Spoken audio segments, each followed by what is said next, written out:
well, I don't want to come off the bench is not a personal issue. Well, I don't like my role. DeWanna Bonner, don't let the door hit you where the good Lord split ya. See ya, wouldn't want to be ya. The WNBA has spent decades fighting for relevance, struggling for consistent television coverage, and begging for genuine fan engagement. And then along comes a player who single-handedly solves all of those problems, exploding the league into the mainstream. Instead of celebrating this monumental moment, certain players choose to actively tear her down. It's professional jealousy at its most pathetic, and Bonner fell right into that trap. But here's what makes this story even more frustrating. Bonner had every single opportunity to be part of something historic. She could have been the respected veteran who helped guide a young superstar to a championship. The Fever's swift move to replace Bonner with McDonald sends a crystal clear message to the rest of the league. If you can't handle the pressure of being part of greatness, there are plenty of players who absolutely can. If you're not willing to fight for your spot, there are players lining up who will genuinely appreciate the opportunity. And if you're going to prioritize your delicate feelings over actual team success, then quite frankly, there's the door. Wade veteran DeWanna Bonner, the team announced. Indiana looked at trade possibilities for the six-time All-Star who had not played since June 10th for what the team called, quote, personal reasons. Well, the personal reasons were, from what I could tell, playing time is what. Want a Bonner? More like DeWanna Runner. That's right, folks. The WNBA just witnessed one of the most self-serving, childish displays of unprofessionalism in recent memory. The so-called veteran presence who was supposed to guide the Indiana Fever to greatness has officially thrown a tantrum, packed her bags, and scurried back home because she couldn't handle being part of a team that actually matters. DeWanna Bonner out with the old. Aaron McDonald, welcome back in with the new breaking. The Fever are waving.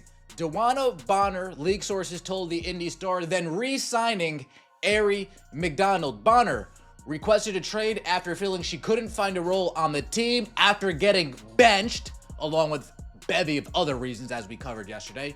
But Indiana could not find a suitable trade option. No, seriously. This isn't just another trade story. This is about a player who clearly thought she was waltzing into a cushy retirement plan, where she could cash easy checks and bask in someone else's glory. The rude awakening? Real basketball, competitive basketball, demands you actually fight for your spot. DeWanna Bonner signs a free agent contract with the Indiana Fever. And after a handful of games, wants a Fever exit, apparently. And that is a strange situation, right? Because she was embraced. She had her achievement at the beginning of the season, moving up the scoring ranks. They were referring to her as Mama Bear in training camp, and now all of a sudden that has fallen apart. She was out of the starting lineup, hadn't really produced that much, particularly on the offensive end, and this, looks poor on the franchise when it comes to the free agent moves in retrospect, the team that they put together in the offseason. I don't think it reflects well on DeWanna Bonner, whose absence was for quote-unquote personal reasons, but now it seems like she was just upset with the team and the situation overall, and it adds more drama to what has been a drama-filled season for Caitlin Clark. When DeWanna Bonner signed with the Indiana Fever back in February, she probably envisioned a quiet, comfortable franchise where she could easily slide into a starting role and coast through another season. Instead, she walked smack into a whirlwind. Thanks to Caitlin Clark, the Fever became the most watched, most scrutinized, and most intensely competitive environment in the entire WNBA. Talk about a culture shock. Her minutes had significantly dropped from last year.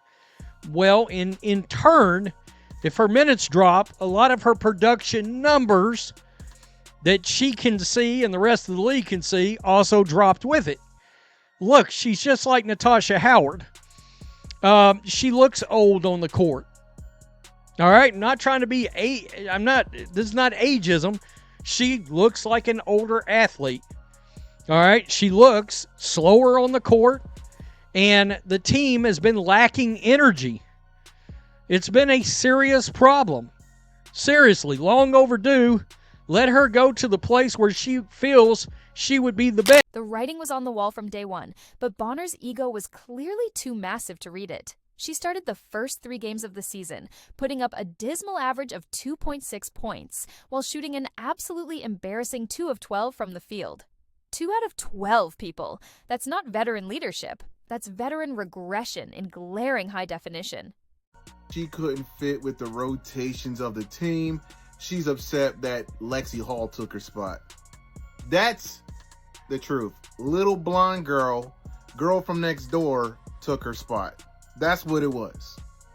Well, Lexi Hall is a good basketball player. I think she earned that spot, in my opinion, and she's shooting very well from 3. She's an excellent 3-point shooter this season. She's a sniper this season. And she hustles. She gets rebounds. She gets steals. She puts her heart out every single game. So, what did Coach Stephanie White do? She made the only logical move any competent coach would make. Bonner was benched, and in came Lexi Hull, a player who actually showed up ready to contribute to winning basketball. What a concept! And how did our seasoned veteran respond to this completely reasonable coaching decision? Like a toddler whose favorite toy was just snatched away. Instead of embracing the challenge, putting in the work, and earning her spot back, Bonner decided to take her ball and go home.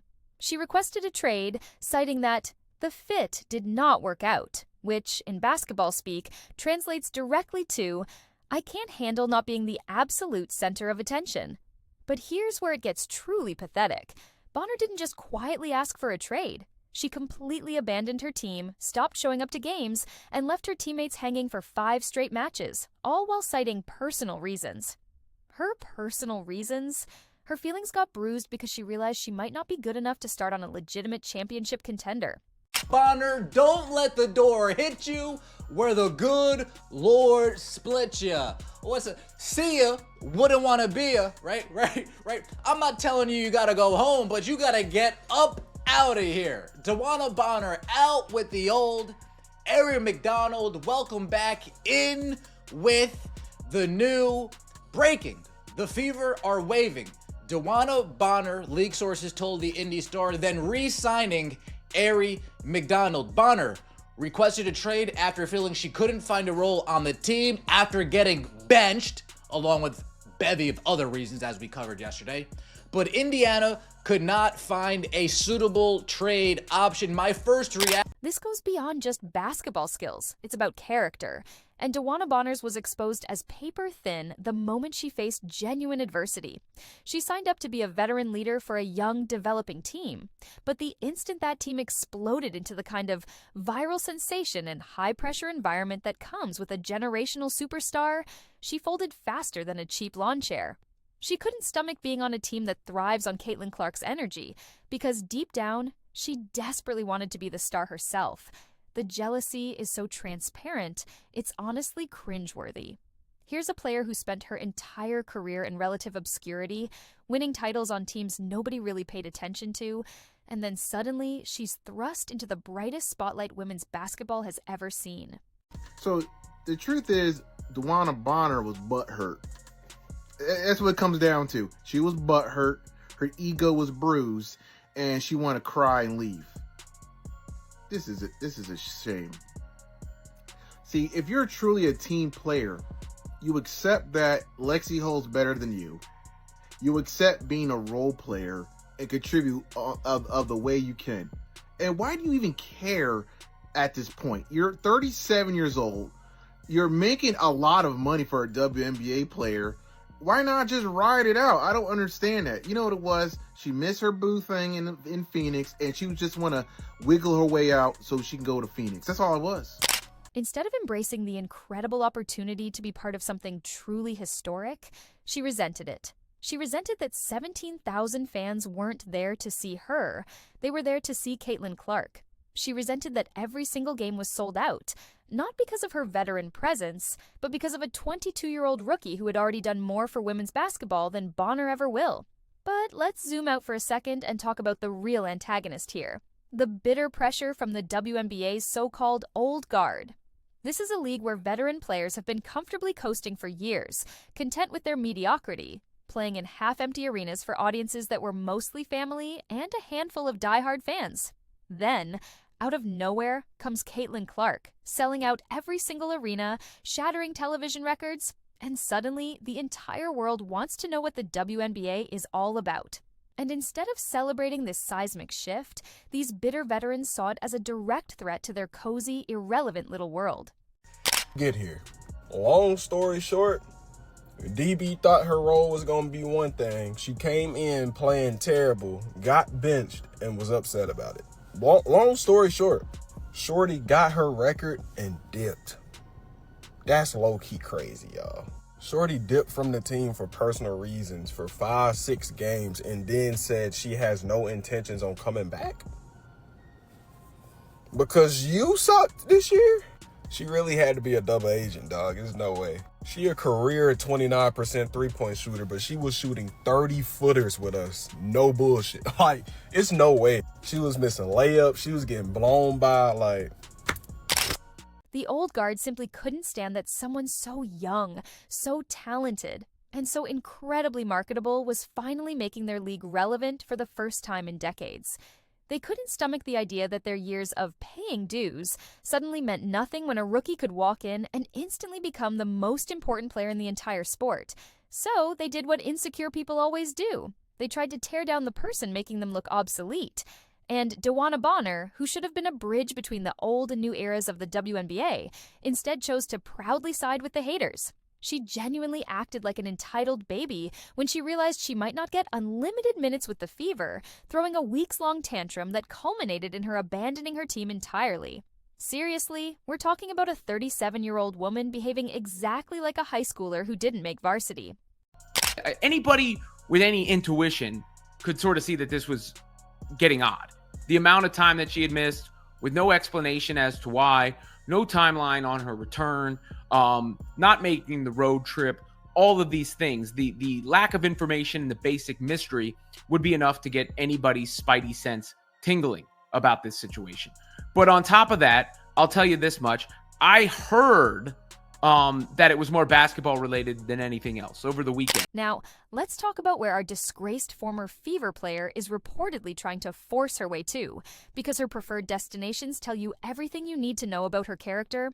She's allegedly trying to force a move back to the Phoenix Mercury, the team where she spent the first decade of her career.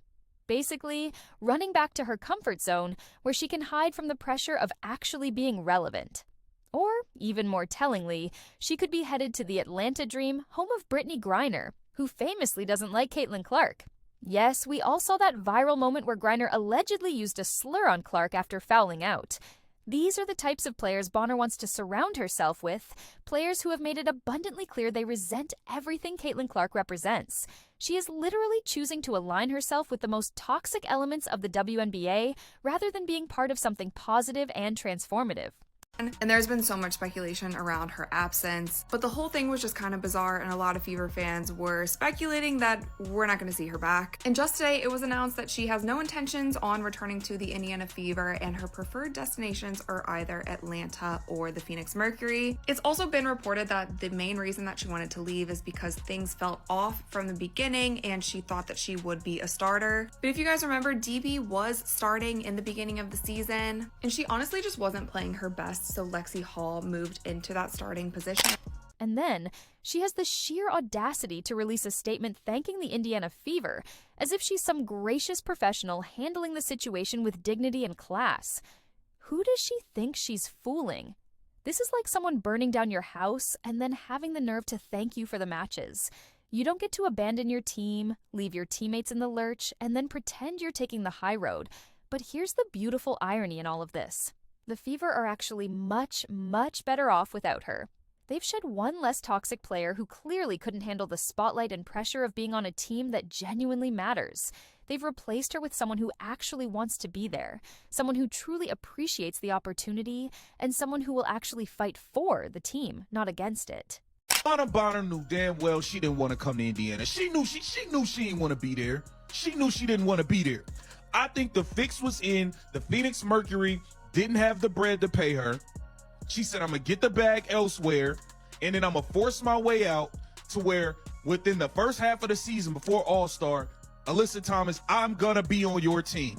I think the fix has been in. I think the Phoenix Mercury knew this was going to happen. I think they knew this was gonna happen. I think she played bad on purpose. She plummeted her stock to the point where it's not like we could trade her. It's official. It is official, y'all. Enter Ari McDonald. She is everything DeWanna Bonner isn't. When McDonald got her shot with the Fever on a hardship contract earlier this season, she didn't waste a single second feeling sorry for herself or whining about her role. She dropped an immediate 11 points, 3 assists, and 2 steals in just 3 games, instantly becoming a fan favorite with her relentless hustle, gritty defense, and infectious energy. She played like someone who was profoundly grateful for the opportunity, not entitled to it. McDonald's inspiring story is the perfect glaring contrast to Bonner's pathetic exit. Here's a player who was cut during training camp by the LA Sparks, left without a team, and could have easily thrown in the towel. Instead, she emerged as a player who genuinely wanted to be part of the Fever's exciting new build, rather than someone just collecting a paycheck. McDonald's high motor style and tenacious defense immediately resonated with a fan base that was desperately looking for players who would actually fight alongside their superstar, not resent her success. Ari McDonald back. That's good business. Glad she's back. I knew she was waiting after all those hardship contracts were being signed by different players on different teams. I was like, man, look, Ari not on a team yet. She's coming back. Anyway. It was pretty evident that Bonner did not want to be a part of this team. The fans seemed to take her in, but that wasn't enough. The fact Bonner had 0 trade value is telling too. Ari McDonald was so impressive in her first stint in Indiana. She'll be a great fit. Now, I do feel like maybe they couldn't find a way to trade Bonner. Like I stated, the 2 teams she wanted to go to, I didn't see any use for her being there, man. Like, I'm not being disrespectful. There was just no use for her there. And she still wasn't going to start. So, I don't know, man. Even better, McDonald immediately grasped what it meant to play for the Fever in the Caitlin Clark era. She didn't view Clark's success as a personal threat. She saw it as an incredible opportunity to be part of something truly special. Although my time with the team was brief, it immediately felt like the place to be, McDonald stated when she was re-signed. Compare that to Bonner's sour statement about how the fit did not work out. One player embracing the moment, the other running away from it. Fever COO and GM Amber Cox summed it up perfectly. From the moment she arrived in Indy, Ari was a clear fit with the style and mentality we are building here with the Fever. Notice that key phrase, the style and mentality we are building. That's exactly what Bonner never understood. The Fever aren't trying to accommodate players who can't handle pressure. They are actively building a culture of excellence, competitiveness, and unwavering resilience. So DeWanna Bonner pulls one of the weakest moves in sports history and quits on the Indiana Fever, not even halfway through this season, man. Your ass couldn't hit the fucking side of a barn and was stinking it up every game, and you're mad about a starting spot or some bullshit? Completely lost all respect for your punk ass, man. And now your preferred destination is the Phoenix Mercury and the Dream. Oh, what? So you can go back with Alyssa Thomas and Scissor? What the fuck kind of bullshit is this? And then all the people that hate Caitlin Clark so much, the Black Clan and Black Clan panders, are sitting here supporting this weak ass move. Y'all call yourselves real so much and all this bullshit, and you're defending a player quitting. And what about Natasha Howard, the other veteran who joined the Fever alongside Bonner? Howard's response to this entire situation has been incredibly telling. While she posted some cryptic messages on social media that could be interpreted in various ways, the most important thing she did was stay. She didn't abandon her team when things got challenging, and she didn't demand a trade when her role wasn't exactly what she expected. She stayed and fought, which is precisely what true professionals do. The stark contrast between Howard and Bonner is undeniable. Both players were brought in to provide veteran leadership, but only one of them actually understood what that meant. They'd rather play in empty arenas and cling to their comfortable mediocrity than embrace the unprecedented success that Caitlin Clark has brought to their sport. DeWanna Bonner has become the perfect poster child for this toxic mindset.